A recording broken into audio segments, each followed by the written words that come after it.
Welcome, folks, to this week's edition of Tech Sales Advice. I'm, of course, your host, Chris White, and this is the LinkedIn Live program for technical sales professionals and technical sales leaders. And folks, these are live conversations. As I like to say, these conversations are by design, unscripted, unrehearsed, and unpredictable.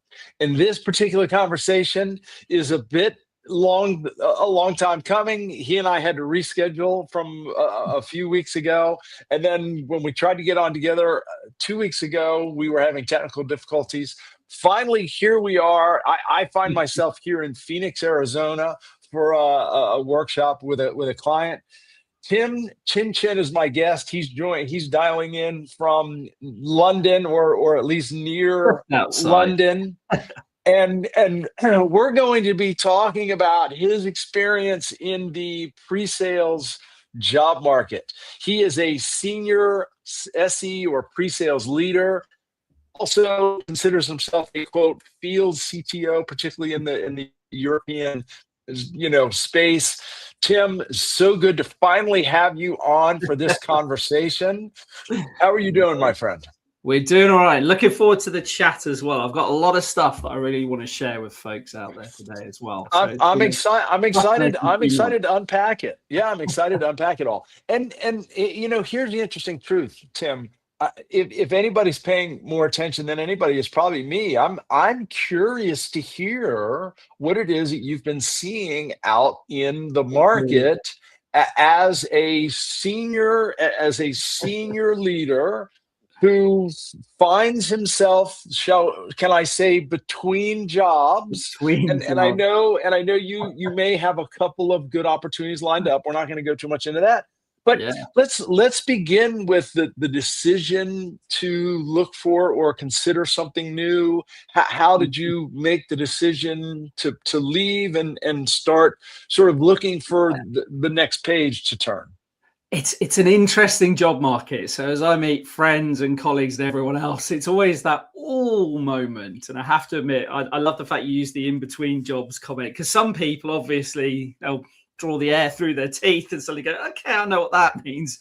And then some folks are like, where are you going to then? And it's kind of I'm just figuring that one out, candidly, as we're working through. So definitely an interesting job market. I don't mind sharing, and I'm really transparent with folks. So I worked for a company called PagerDuty. Loved it. 8 years. They're very early on. In fact, I was number 3 effectively in EMEA. It's a really early days. We're right at the bottom of the timeline in joining the company. Love the company. Still do. Still follow the company. Support the area that it's in and the addressable market and other companies there. So I'll call out Rootly and Incident as well. But fascinating. But just to explain where I am in the situation. So 4 years ago, I had a great opportunity and a fantastic opportunity. I took on a role, I refer to it, it had a certain amount of built-in obsolescence, for a better description. My manager at the time, who ran global solution consulting, decided to head off. So I thought, why not? I'll take it over as an interim basis. Let's give it a go. And ended up moving into it more permanently. Love the idea of bringing a kind of a team international perspective into the revenue organization or the revenue leadership organization. And I had one of those, I think everyone's either done it in their career or will do it in this career. This thought goes through your head. It'll look really good on my CV. I'll do it for a couple of years. It'll look really good. Because you don't know where the job market's going to go. You kind of think 2 years, 4 years, I'll pick up a job. It'll be nice and easy. But it was brilliant experience. Really was. Yeah. And I had the opportunity, obviously, to work with PagerDuty as they were a client of mine, as you well know, and it is a great organization. And I think it was interesting that you were, because the company is based here in the States, correct? Yet you were obviously based there in London, running the global team. And that would be an interesting conversation in and of itself. So. You find yourself now in the job market. By the way, I do feel like we should say hello, Clifford Barcliffe. He's actually been on this show, and he attends. It sounds like he is currently visiting the UK. So sort of ironic. Absolutely. He's actually based in Richmond, Virginia, and he shares his perspective that the market has been rough. So Yeah. when you decided to make the shift, you put yourself out there in the market. What were Yeah. some of the early surprises and some of the challenges that you saw? Well, I suppose making the shift as well, as I say, being in London, I think the 4 years, I will say to anyone taking on a global leadership role, you got to think about where the folks you're going to be working with are based, because you've got to get together with them quite frequently. But yeah, coming out onto the market, definitely interesting. And I know we're going out on LinkedIn Live, but LinkedIn I may have referred to every now and again. If you are a job hunter, as the quote unquote cesspit of misery. Like all social media platforms, it knows what your situation is. So the algorithms, of course, surface all this stuff. So you've got to be so careful that you don't kind of fall into the whinging, moaning trap. You've got to stay. That's really good advice. We say above the line, not below the line. So elements of positivity.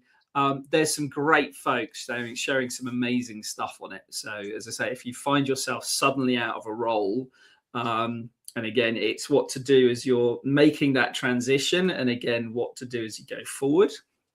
I do like LinkedIn, so I'm going to say it's great. Be careful with the algorithm. Just be intentional about the way you actually use it. So whether you're using LinkedIn, there's some brilliant Slack groups out there as well. So join Presales Collective. Any company alumni Slack channel. So obviously I'm on the X PagerDuty1, the X App D1, and there's a few other ones as well. So folks are always posting kind of jobs and just general banter as well on there, for want of a better description. So great going through that. That first comment is such a good one, Tim, and I want to double click on it just for a moment. I think what you're saying is people really need to be aware of their mental state and be intentional about maintaining their mental state and not fall into, I think the words you used were a cesspool of misery. But we need, because I do think that there is sometimes an allure to sort of fall into the misery likes company, and we want to, sometimes it feels better to commiserate, right? But I think what I hear you saying is it's important to stay above that and really keep a positive outlook. And I'm sure it's difficult. I'm sure it was difficult for you at times. It has been. And there's some really good groups out there. I'll do a call out. There's a gentleman, Michael Kaplan, who's been running a group. And again, it's avoiding the misery loves company and making sure we think about, well, what are some of the tips and tricks?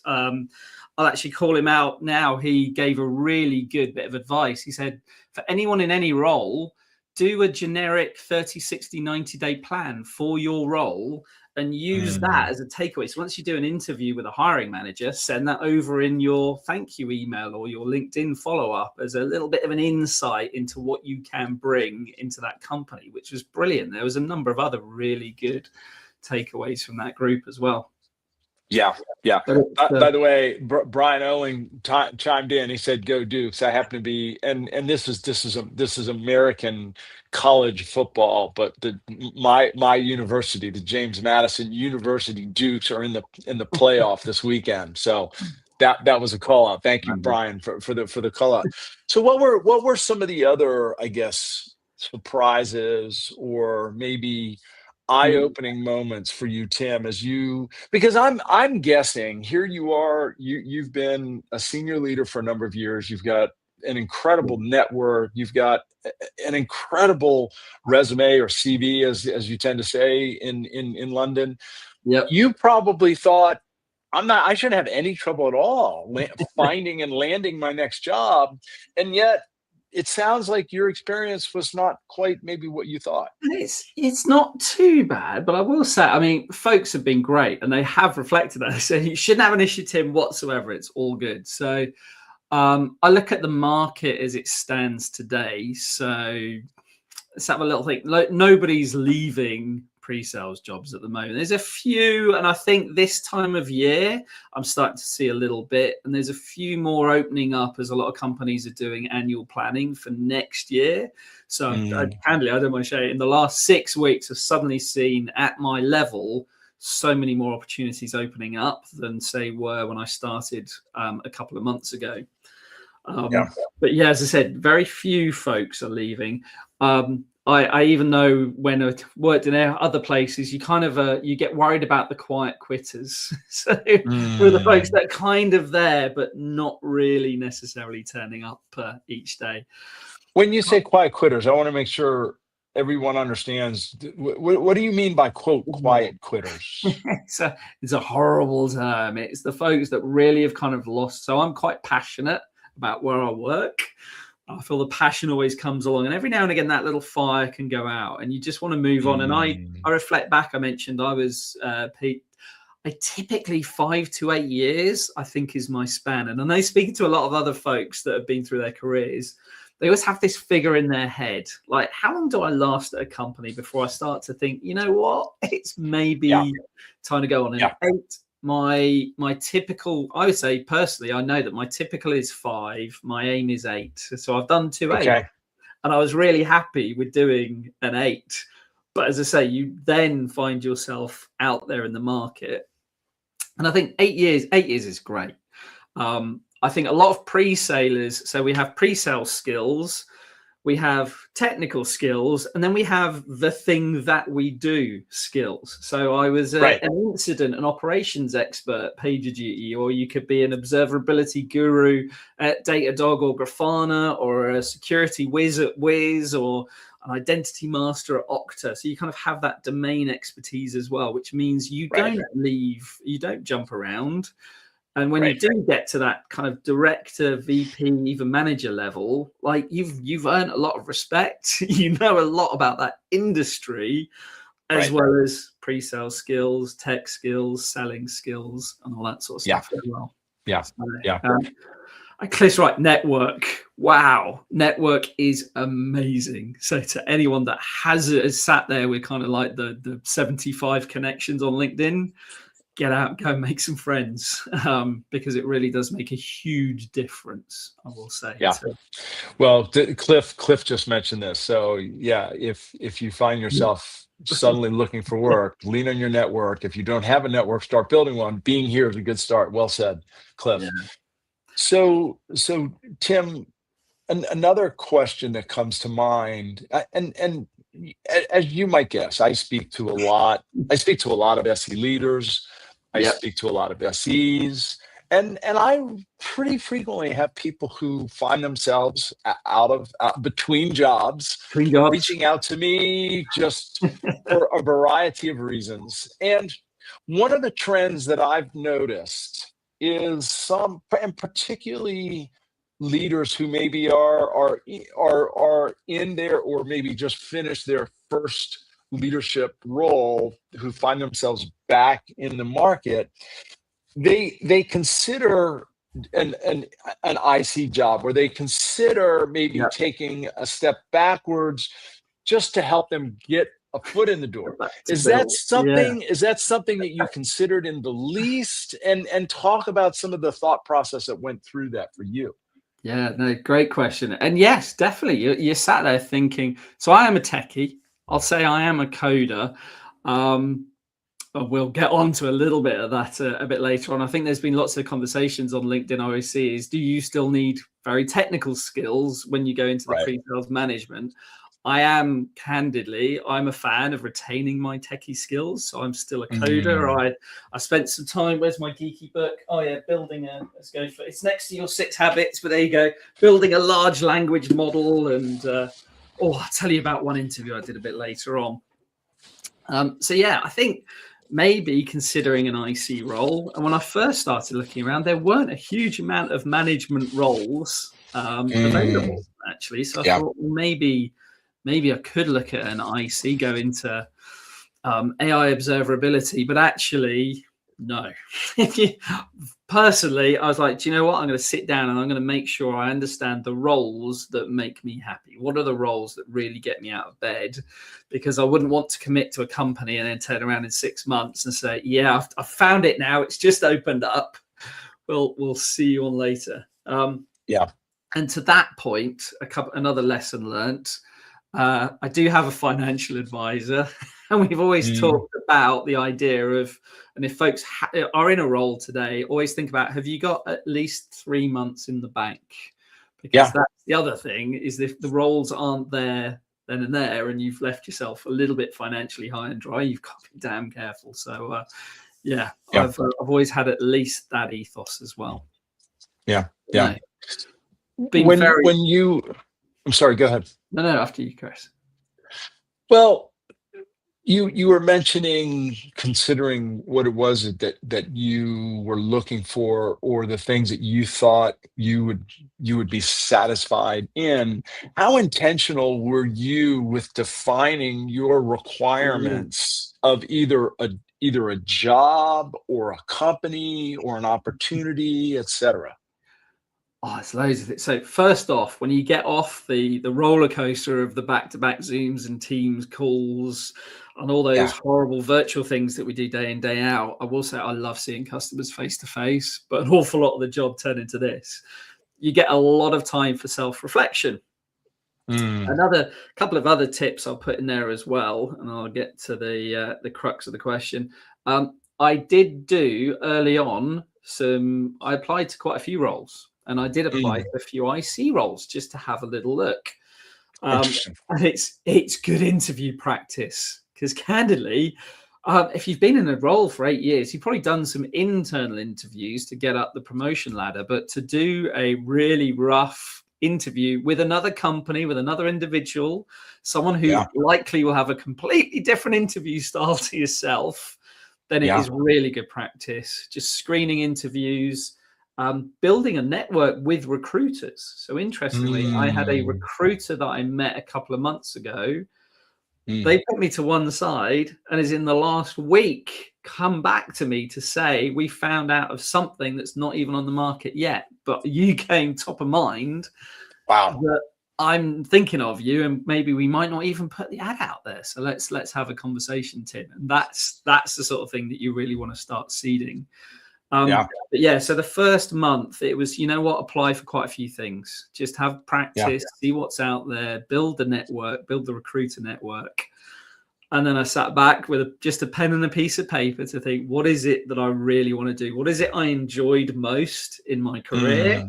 And where do I see myself going? So, and then I came up with kind of a list of 4 actually. And people say, oh, you should just have one. But I loved building. So when organizations start up so typically I work for US software companies, I always have. When they start up in EMEA, so quite often Silicon Valley startup, move over to EMEA. So I love being one of the first on ground. So that's one area I love. All right. Yeah. Love to either the other option, inherit an EMEA team that might have some challenges that we need to work through, and kind of see if we can take that team from a plateau to re-accelerating growth. Working in a larger org. So the last org I was working for was 500 million ARR. So maybe working for, say, a 2.5 billion or 3 billion ARR company for a region like the UK, so I can actually focus on building that, or Northern Europe. And last one, I definitely do the global role if most folks were based geographically in the similar time zone. So as I said, I'll mention a tool later as well. I will do now. I use Granola for my note taking. And it said one of the things that I mentioned most was Zoom calls at 1 a.m. It was what I really started to have enough of. And the realization slips in when you're sat there and you've realized that no one's apologized for you being up at 1 a.m. because you signed up for the job. Not their fault, my fault for choosing a role where you kind of have to compromise on timing. So all good fun. Yeah. And it's interesting as you were sharing, I was writing down. So here's what I hear: you want to be a builder, or you Yeah. want to be a fixer, Oh, is what I heard. yeah. Number Absolutely. one and two, you mentioned the size of an organization. I think this is an important one. To me, and it sounds like you just feel more comfortable in a large organization.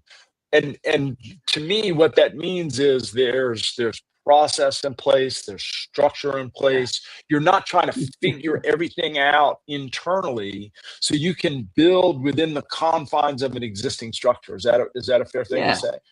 I always think in terms of people, like a three. So again, I try and think. You look on LinkedIn. I like a 300 to maybe 2,500. I think that's Okay. probably my 2,500. Big, too big. Yeah. 300, maybe a little bit too Oh, small too down there. small. So again, Right. just again, sit down, piece of paper, just go through all those. Revenue size, people size, technology, market space, Yeah. geos, that sort of stuff Yeah. has worked in well. But And yeah.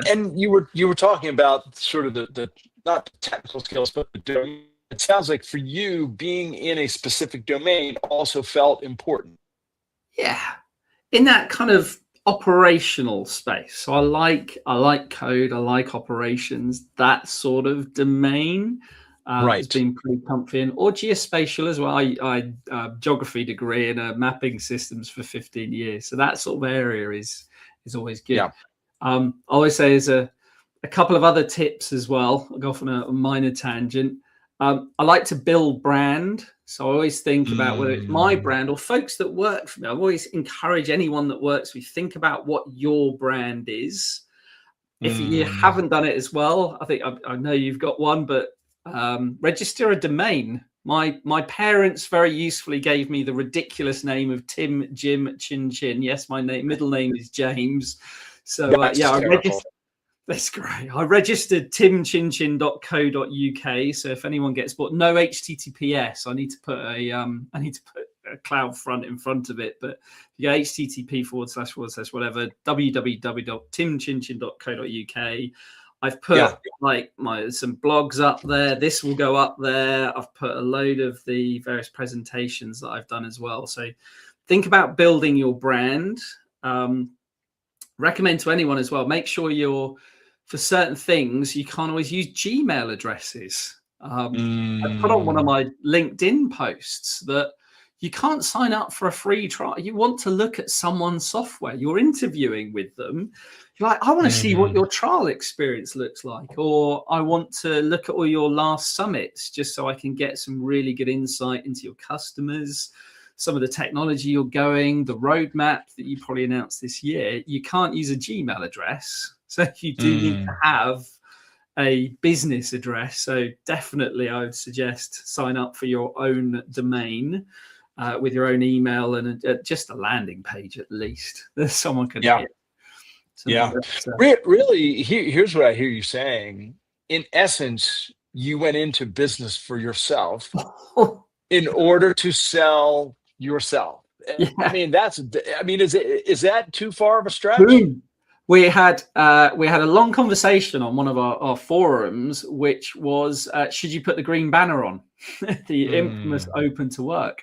And one gent yeah. said, no, I took my photo and I went working to work. He says, and I Mm, agreed. So I very intentionally thought about a few things. So I work Monday to Friday. So I mm, treat Monday to Friday still as a love that. working week. Yeah. I've done some things where I've gone. I commute into town. So I live near London. So I actually am commuting into London every Tuesday. Amazing. Okay. Proper working day with everyone. It costs a little bit more on the trains, which is a little bit annoying. Go for coffee. So coffees with either ex-clients, ex-colleagues, potential future colleagues. Not interviews. This is just Yeah. networking Just in meet. Yeah. person. I'd Yeah. say a great thing to do that I recommend is if you leave your job, go and visit some customers because you're genuinely not selling to them. You've got no ulterior motive. You can actually sit down and have like, what was it like to be sold to? What did you think of me? And Mm, again, I said it's such a journey of self-reflection. Like What do you think about our interactions? Are there things that I actually need to watch out for as I'm starting to interview? So I've had some great sit downs with some brilliant people that I've met over this journey with PagerDuty that now I'm meeting outside of PagerDuty, and they're giving us their perspective. So yeah, it's still a working week as far as I'm concerned. Yeah, I think there's so much, I think, insight and value there to treat your days like a work day, treat your Yeah. week like a work week. You are in business for yourself, Yeah. selling yourself, treat it that way. You know, there's no chance you're getting out of here without talking a little bit about AI. And so It's everything. so I'm Yeah. so curious to understand what are for those hiring leaders and those hiring teams that you have spoken to, what are they looking for in terms of your either knowledge of or experience with AI, or any sort of strategic planning you would do around AI? What sort of AI questions are you getting? Nice. Definitely how would you use AI in pre-sales has come up a couple of times in interviews. So I think that's a fairly obvious one. You did a beautiful LinkedIn Live, I think, last week, all about that as well. Did indeed. On a personal perspective, so I mentioned I bought Sebastian's Build a Large Language Model from Scratch book. So I wanted to really spend some time unpacking and unpicking. Two other things that I recommend.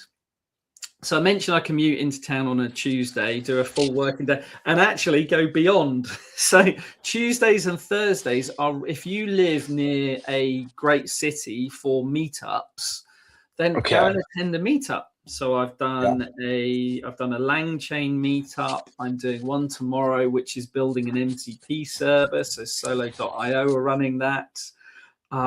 Just go out and be part of that tech community. Again, you've got, as I say, I don't want to say you've got lots of free time on your hands, but you're not as pressured as maybe you were when you were employed. So yeah, the LangChain one was really good and really eye-opening. I went to a couple of AWS boot camps as well, where they were doing they were actually training on Bedrock and their new Agent Core technology. So Agent Core, you've got things where it's doing long-term, short-term memory and RAG stuff. So they had like 3 hours of hands-on training. It was all, as long as you knew enough Python to be dangerous, then you could get in and hack out code. And it was great. And then you sit around other folks. I met a great gent called Roy out there as well, who's in a very similar-ish situation. And we just shared experiences and also tried to work through some of the more complicated exercises together as well. So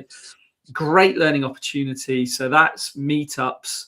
I recommend as well, you've got a bit of time to spend on Udemy or O'Reilly or the other learning platforms are available. I'll do a call out to a gent called Ed Donner, who's put together some brilliant kind of AI courses. So deploying AI in production, he's done one on MCP, he's done one on all the kind of the LangGraph and NA10 and all those technologies as well. So you get a little bit of time to actually learn some of this stuff as well, which is great. Yeah. So I recommend all of that. I've got a long list of things if anyone's interested that I'm more than happy to share. AI, honestly, AI is, I use it like everything. Opportunity research, brainstorming. You'd ask, obviously, your favorite AI, GPT or Gemini or whichever one, or Claude. What do you know about me based upon all the usage you do? Obviously, it's great for cover letter writing, but just double check afterwards. Rip out all those M dashes. Make sure it does sound a bit like you, at least, I would say. So Brian Oling asked a question very specific to the ATS, I guess the application, I think Yes. transaction or filtering systems. how have you learned? And Brian, I hope I'm asking the question correctly. It looks like he's trying to know if you've found a way to quote break To- through these AI bots that filter resumes. Yeah. So I've taken my resume and I have stuck it through. In fact, I stuck it through the three of them. So I did a Claude, a Gemini, and a GPT just to make sure it Interesting. could read it and give us feedback on it as well. I was going for a couple of weeks with my old resume, but I updated it. And candidly, I threw in a lot of AI stuff in it. I put in buzzwords because, again, just a little bit down the bottom. I've heard of some folks, even for hilarity reasons, putting things in tiny font for an ATS bot. So the human won't actually notice it, but you could try and get, in fact, they try to put subliminal messages, put this That's person crazy. through to the next round. You know, they're wonderful, to see if it can trigger it. So, you That's never know. crazy. It's worth a shot. Why not? That's crazy. I did have one recruiter that told me last week. They said it's all made up. There's not these magical AI bots yet, but I don't know. It's I'm starting to see quite a bit around. Yeah, yeah. It's pretty good. And but yeah, loads of tips. So as I say, AI is definitely everywhere. I mentioned earlier I use Granola as well. So Granola is one of the note takers. So after my interviews, I actually go to those notes and ask it questions like, what questions were answered? How could I improve the answers? Did I do well? One thing I'll show, it can be brutal. It actually came back and very accurate. It came back after one interview and said my answers were, and I'm probably showing here, your answers were a bit long-winded. It's like, really? Interesting. Disgraceful, but it was, had the transcript. It was right. But yeah, and then again, it's iterative. So Granola, how can I improve the conversation? Was there anything I said that I could now stick in my resume? Because again, as we chat, it's amazing the nuggets that come out that you kind of forgot about and should really belong in your back in your resume. And yeah, to Clifford's point, it's got to be, your resume's got to be clear and readable, and obviously imagery and all sorts of funky things in there. The ATSs don't like them. Discovering a newfound hatred for a couple. I won't even name the companies, but you know which companies produce which application system because of the cumbersome way it tries to auto populate your CV into their experience stuff. But no, it's we get loads of tips. Yeah, so I'll mention. Oh. No, go ahead. No, after you, Chris. Well, at one point, I think you mentioned to me that you were actually managing or maintaining a spreadsheet quote of opportunities, and honestly, like it made me think of like almost a BDR, right?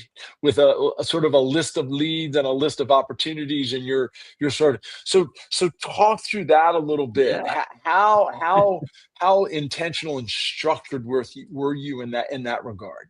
Oh, yeah, you have to be. So there is, as I said, when I was really last looking for a new role, it was probably about 15, 20 years ago. But like when I last changed organizations, I was only looking at two places and I got offers from both. I didn't need a spreadsheet. I didn't need a long list. So I have got a spreadsheet. It's very intentional.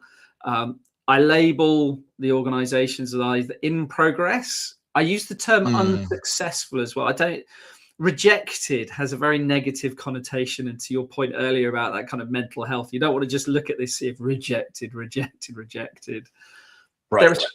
There are some at the time that you may have actually rejected, and not because of the company, but because they haven't got the right role for you.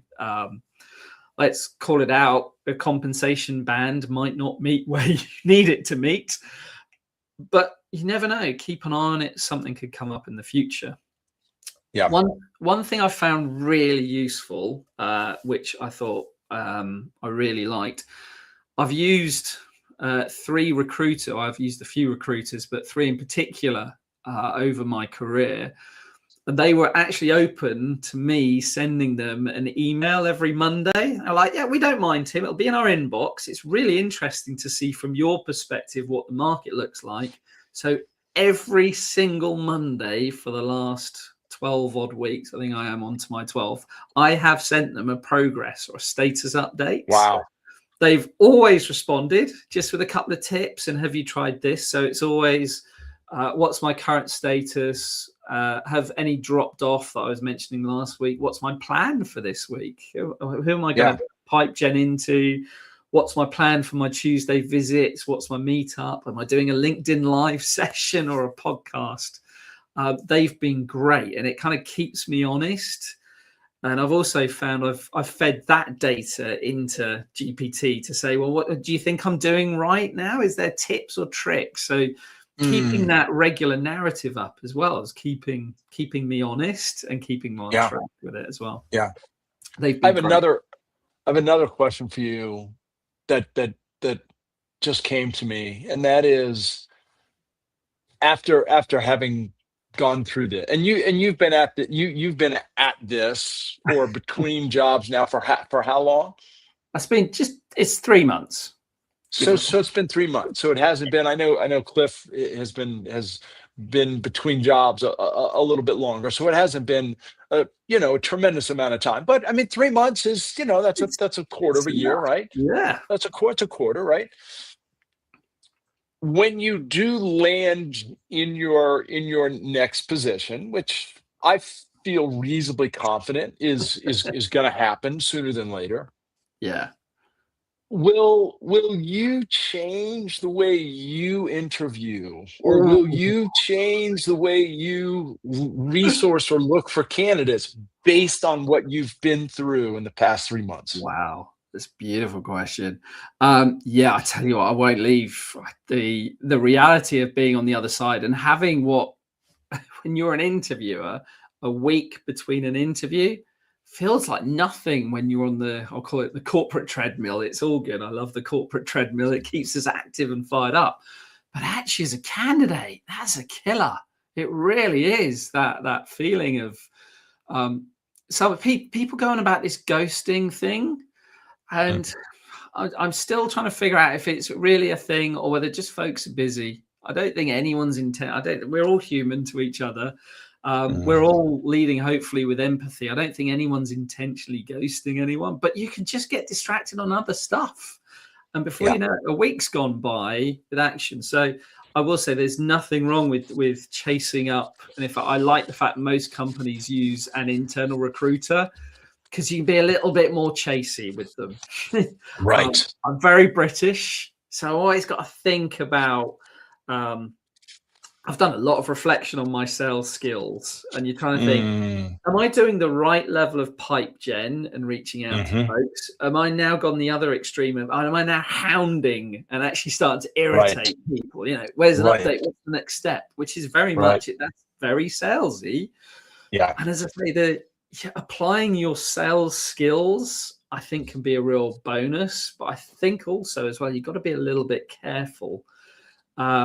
It was Mark, and Mark, the two Marks, that said, you've got to think about it, Tim. You're selling a 250, 350K. That's fully loaded, not the salary I'm after, folks, before anyone gets overexcited. You're selling a product or 150 or pick a figure. That's a product. You think about how long some of your sales cycles are taking to get a 50K deal over the line with a client. And lots of companies are looking at their bottom line as much as they're looking at their top line now. We've been through 2 to 3 years of great resignations and then layoffs and rifts and all this sort of stuff as well. So, it's not a cheap product. So people will take a long time, and that decision making. And again, you have no idea there's other candidates involved in there. I mentioned earlier, I think when on our offline, you've got to think one step ahead of every other candidate, because there's a lot of good candidates out there. There's 2 other Tims that can do the job just as well, potentially, that are out there. So what is it that they're not doing that I can do to stand out as well? Well, Yeah. and the a thought that comes to mind is not only are you selling a product, you're really selling an investment. The Oh yeah. company is not just buying you, they're investing in you. And they're not just investing in you financially, they're investing time and Yep. effort in you. So I think the more we think of ourselves as an investment that they are going to make, and the more we can demonstrate that investment is going to be a worthy investment and a worthwhile investment, I Yeah. think that changes the way we talk about ourselves, right? Oh, 100%. Again, an awful lot of self-reflection goes into all this. But as I say, I've been looking at leveraging sales skills. So definitely we talked about building networks. So for me, it's EMEA sales leaders, CROs, CCOs, VPs, peers in the pre-sales organization. Yeah. Find out from that company, what are the challenges or the struggles that you're facing. Use a little bit of your, I don't know if you do a command of the message or a medic or a 3 Ys. All those skills are actually really useful for the whole job recruiting process. Yeah. Be an Yeah. interesting one. I was in two minds about, and again, I'll call it out. We work in sales. Do you use disruptive sales techniques every now and again to actually kind of run a campaign? I think it's probably going one step too far, but yeah, it's Yeah. definitely been some interesting experiences. You've mentioned self-reflection and becoming more self-aware.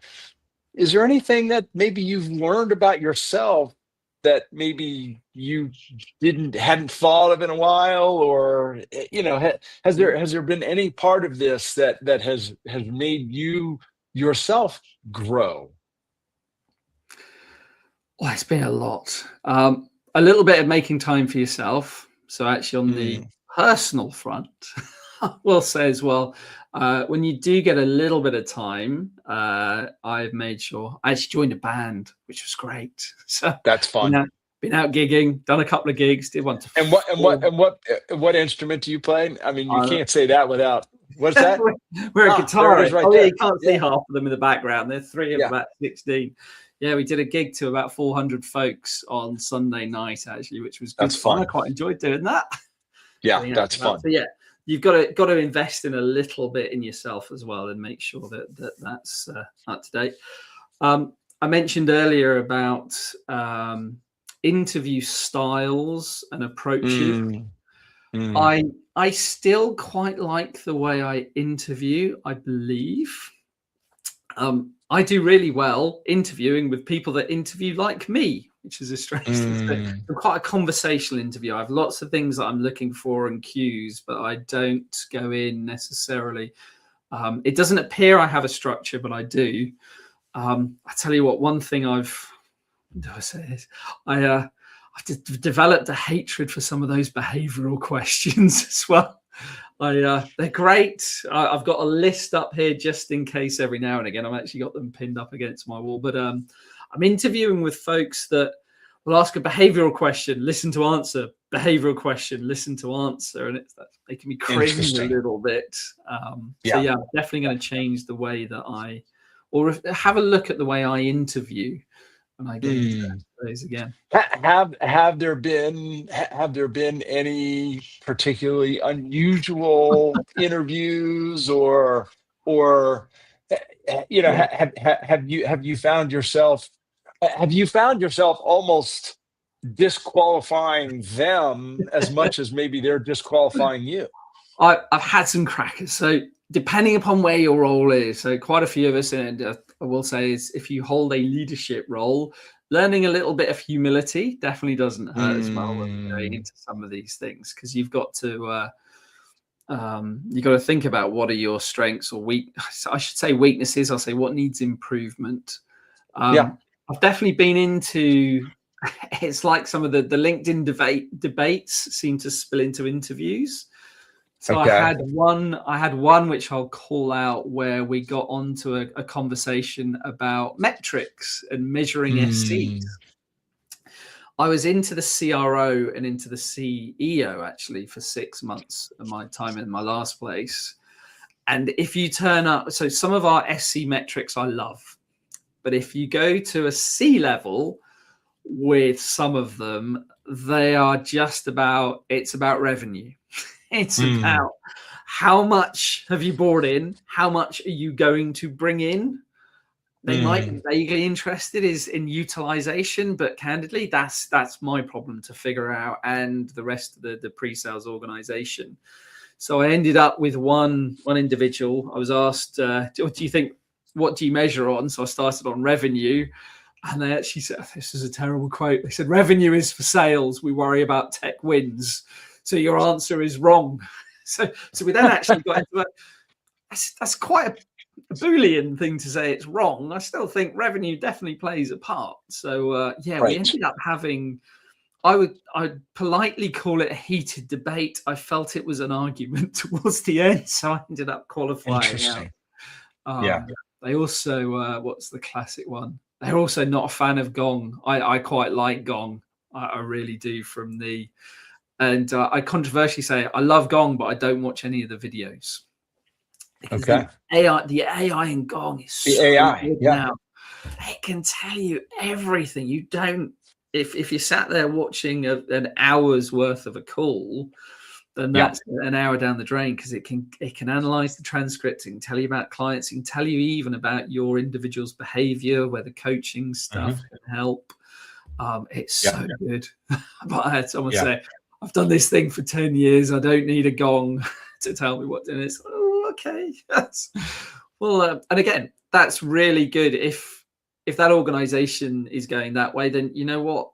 I think I might go for one that is a little bit more open in embracing some of the new technology and approaches and things like that. So, do you approach an interview with the mindset of I'm not just here to sell myself, but I'm also here to assess them? It's definitely two ways. Interviews are 100% two ways, because as you mentioned earlier, you are going to commit to, as pre-salers do. I said I picked two figures, 5 to 8 years of your life, which is a significant chunk of your career, to not just a company, but if I'd gone from observability into operations, and I've done geospatial systems, so you're going to go into that kind of field as well. You want to become an expert in that field, and you've got to invest 5 to 8 years. So there's an awful lot of us interviewing them as much as them interviewing us. And I'll say, before you go on these interviews as well, research the companies, spin up trials, watch their recent summits, do the 101 course. It's amazing how quickly you can find their customer training or their university stuff. Normally it's about 3-4 hour investment of time, and you can get LinkedIn badge off the back of it as well. So it's not bad investment of time. Yeah. It's interesting. Cliff mentioned interview questions. Don't overthink your answers, especially the behavior ones. And actually, I'm probably, I've got one. At one point, I'll be doing a strengths and weaknesses on myself. And I think sometimes I overthink things. And then say, this period of self-reflection, you end up doing too much reflection, I think, on yourself and the way you go about things. You know what's interesting to me, and I hadn't thought about this until this conversation, is the situation that you find yourself in it really is very similar to someone like me who runs his own business. I mean, I'm constantly looking, in essence, for a new job or for new jobs, right? And obviously I wrote a book, and I built a business around the book that I wrote. But and people aren't investing in, they're not making as big of an investment in my services as they are hiring a leader. nonetheless, the activities that you've been doing and the things that you've been going through are very similar to what people who run their own businesses, solopreneurs, as Yeah. we tend to call them. And so, if nothing else, I think that's one of the big takeaways for me, and hopefully for others listening, is that you really need to think like a a a an entrepreneur and a small business person, and you are out there selling yourself, and Right. you need to be your own marketer. You need to be your own your own sales professional, your own PR professional, etc. And I would imagine it's somewhat humbling at times. It's certainly, ultimately, it's going to be rewarding, and it sounds like you've learned a lot about yourself in the process. Yeah, no, it's been good. And actually, both from yourself, a gent I know very well. I mentioned Ben Pierce earlier as well, and he had exactly the same conversation about you get amazing boom times, but you got to make sure that you can go with the ups and the downs, and you got to think about that long-term trajectory through the year as well. So, no, definitely very insightful as well. Yeah. I like the fact that it's, again, on some of the chat, we're seeing quite a few experienced folks coming in. Another part you mentioned earlier about some of the questions, it's amazing the tense that people use as well. So I'm quite experienced. I think one other question I had a lot was quite often, how would people talk about how would you go around things? I've done quite a lot where I've historically have done things. So I'll use an example here. How would you recruit a team? We've been there and done it before. I think I've recruited 3 teams. I built a UK, a Nordics, and a EMEA, and inherited a global team as well. So it's fascinating when you're speaking to people about doing something when you've done quite a lot in your past. Right. So, to your point, rather than asking how have you, they're asking how would you. Yep. And do you find yourself answering by saying, well, this is how I have done Yeah, it? have done. And Yeah. actually, there's been some fascinating one. Another question, again, for any folks going into it, that I get quite a lot, which is one that I had to really think about, Mm. was if you have an IC, individual contributor, an SE, who's doing all the right things, but not generating the revenue, so i.e. not seeing the Mm. returns. Classic situation that you get quoted all the time is that they're working one of the big accounts and they've been working all year, and at the last minute it doesn't come through. I think in my 12 odd years of actually leading a team, I've managed to maybe subconsciously or by accident or whatever, I've never actually run into that situation. So I had to go through a conversation about, I think I'd naturally get ahead of these things without thinking about it. So it's Mm. fascinating to think that it's academic questions versus experience questions. The how would versus how have you done? And Yeah. yeah, so great Well, and question. Really good insight I'm getting from folks. what's interesting to me too is it's yeah, I have a tendency to make sports analogies, and I think of people like the Michael Jordans of the world, who they if they had to explain to you how they do all the things that they do, I'm not Oh, sure they no, can. you're right. But It is. but they it just either comes I, naturally, or right. And so it sounds like that you were boom. faced with, how have you done this? Well, Love it. gee, it's never a situation I've encountered I my because of the things that I was doing, my right? biggest train wreck of an interview where I went back. I sit in a shed, if you can't tell with the shed here. I went back into my wife afterwards and I said, and this is a British analogy, it's like asking Sir Chris Hoy, tell me how you cycle.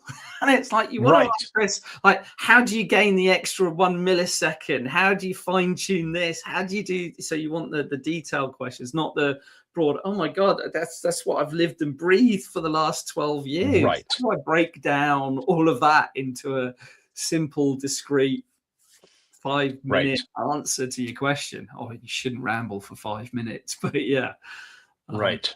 Right. No, And it's I'm good. sure, It's good. yeah. Tim, believe it or not, we have been at this for Wow. almost an hour, my friend. Yes, time flies whenever we do these sessions. So I know you probably had some very specific things that you wanted to cover. Was there anything else that you were hoping to mention that you haven't had a chance to mention, and or do you have any just sort of closing thoughts as we wrap things up here? Yeah, great, great conversation. I think the main thing is with everything, it's just about positivity, nice positive mental attitude to everything. As I say, I've now got some great opportunities for I've met some brilliant people, and some folks that are probably now built in my network that I'm going to keep in contact until the point where we disappear off to the desert island that we all want to retire on. So yeah, people have been absolutely brilliant through all this process. And I probably might do some. Do you mind if I do some cheeky shouts? Of course not. Of course Oh, not. I could do, in case anyone listens to the end. So Fire, May, Ed, Dan, Christina, the two Bens, Adam, Tess, Duran, Justin, John, Rich, Helen, Andrew, two Andrews, Roy, Duncan, Ryan, Michelle, Nasser, Laurent, Samar, Malcolm, Simon, Ian, Mark, Will, Asmar, haven't forgotten you, Asmar, Michael Kaplan, I mentioned earlier as well, and so many more. I mentioned all as well, Yuji's podcast he did, it was back in August. Some of the things I mentioned today, I heard on that and thought, yeah, that's brilliant. I definitely need to do that. So things like building your own website. I had already registered timchinchin.co.uk, but I was using it as a PagerDuty demo page. So then pivoted and had it as my kind of nice portfolio website. So That's awesome. people have been great. I have one final thought, and that is, my suspicion is anybody who may have hung around to the end here, or anybody who catches a recording, probably hears most of what you've said and probably thinks to themselves, yeah, okay. I mean, I've heard that all makes sense, and I've heard most of it before, and I'm not sure any of it's really going to make a difference for me.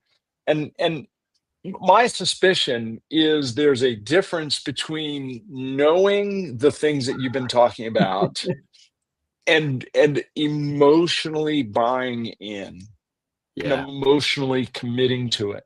What would you say to that person who maybe finds themselves thinking, okay, I mean, this all sounds good, but I'm not sure. I'm not sure I'm ready to sort of jump in. You gotta do it. I don't even mind sharing. I was like, you know what? My resume is fine. The old resume that I knocked up a little, and I did some tweaks, obviously, to bring it back up to date. And just 2 weeks later, it was just, no, I need to go back and do this properly. So I needed to do that properly. I needed to set my website up properly. I still need to put it behind HTTPS as well. It's just a few tweaks I need to do on my AWS.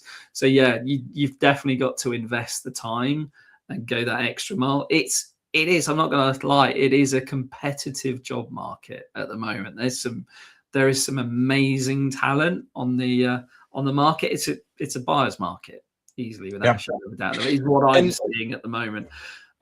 Unless I think the only thing I'll chuckle is I've seen a few companies that are after the rainbow colored unicorn with the must have 10 years experience in building LLMs. And you kind of start there going, yeah, okay. So Good luck. yeah. Yes, absolutely. Yeah. Excellent. Well, Tim, I so appreciate you being willing to come on this stage with me and have this candid conversation. And I think the hardest part of being where you are is putting yourself out there. And that's precisely what you have done by coming on this stage and this platform with me. So thank you so much for being here. For those of you who hung around, Cliff and Brian, I just saw a comment from Ahmed.